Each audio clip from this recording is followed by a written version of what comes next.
Hello and welcome to the news at 7, where we get to the heart of the day's stories and communities right across Scotland. Tonight. Thank you, Lewis. Hello, I'm Sarah McMullan. Welcome to the news at 7. Our reporter Hope Webb speaking to Rob at Claxton Ingham there. Well, Argyll and Bute Council had been due to make a decision on the new school today, but the vote has now been delayed until a special meeting on the 7th of March. OK, on to news breaking within the last hour. And a letter from the King presented to Donald Trump by Keir Starmer has invited the US President for a meeting with the King in Scotland ahead of a state visit. Well, the number of pupils now accessing additional support in schools is 8 times higher than it was 20 years ago. Audit Scotland says there needs to be a fundamental rethink in staffing and funding to meet this demand. Well, with me now is someone who knows all about the support offered in schools. Dr. Carol Campbell is there. Thank you very much for joining us, Carol. Well, you heard from Angela speaking to us a bit earlier. What would you say to her or another parent who feels like their child is not being properly supported? Agencies can really help in terms of that support. So, Dr. Campbell, what do you make then of this report from Audit Scotland that says additional support in schools needs a fundamental rethink? Leave it there. Thank you very much for all of your insight on that. I really appreciate it. Now, have you heard this evening's story or have you had a similar experience? We would like to hear from you. OK, well, let's get a roundup of the stories making the BBC News app here in Scotland. The trial of a Libyan suspect in the Lockerbie bombing, which was due to start in the United States in May, could be postponed following a request from the prosecution and the defence. Councils with a combined population of more than 1 million people have agreed council tax rises of up to 13% following the lifting of a nationwide freeze. And pupils at a Glasgow School of Sport, which is facing closure, fear they may be abandoned if it fails to secure financial support. Well, for more information on all of these stories, you can scan the QR code on the screen here for you now. It'll take you to the BBC Scotland News app, where there's much more for you, including the reopening of the Cairngorm funicular after lengthy repairs.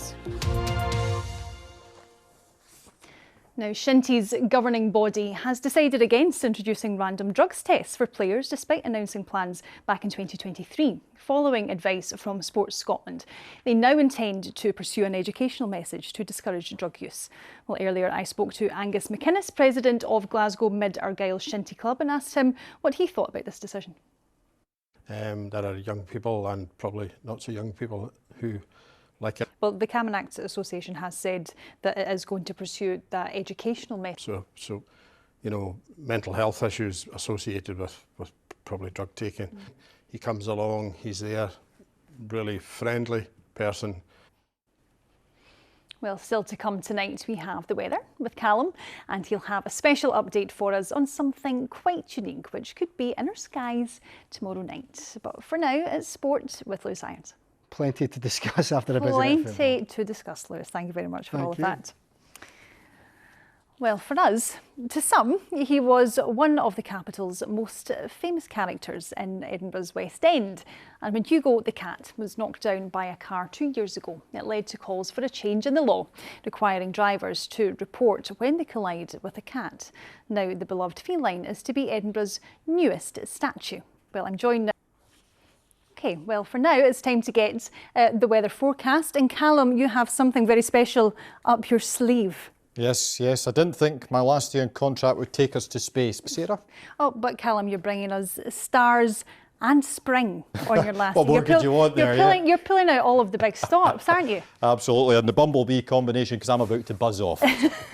No, we'll get you back at some point, surely. Oh, well, hopefully. And have you enjoyed it? I've loved it every moment, yeah, and it's the friendships you make. Absolutely, Callum. Well, it's been a pleasure to have you with us. Thanks we'll see you very Sarah. soon. And that is all from us here this evening. I'll be back with Reporting Scotland News at 7 at the same time tomorrow, right here on the BBC Scotland channel. Thank you very much for joining us and enjoy the rest of your evening. Bye-bye.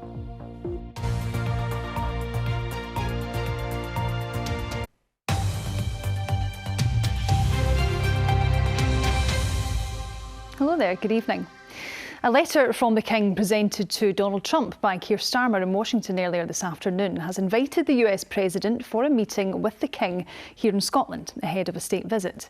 The Scottish Government said the First Minister will continue to ensure Scotland has a constructive relationship with the United States and will do all he can to strengthen ties between the two countries.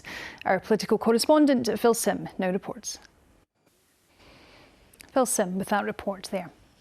Well, elsewhere, a post-mortem examination of the body of a Scottish businessman found dead in Kenya has failed to determine his cause of death, according to... Elsewhere, more councils have confirmed they'll be putting up council tax by far more than inflation. About 3/4 of councils have now set the tax for the coming year. Now, the trial of a new Libyan suspect in the Lockerbie bombing could be postponed following a request from the prosecution and the defence.